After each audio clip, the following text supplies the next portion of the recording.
hay'adda naafada qaranka hay'addan ma noqonayso kaliya wadanka gudihiisa inay ka shaqeyso waa hay'ad marna si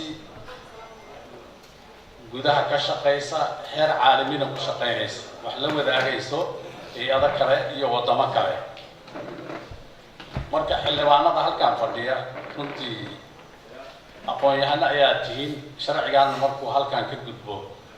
oo inta sharciyeedkan hay'adda dhisay markuu halkan ka gudbo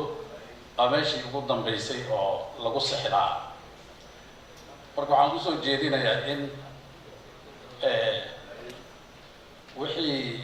wax ku darisa weli wuxuu marayaa hadda akhrintii labaad waxaan dhihi lahaa dib inta loogu noqdo si loo waafajiyo keliya Soomaaliya ma ahane meelaha kale oo aadi doono loo waafajiyo wax badan in la soo baaro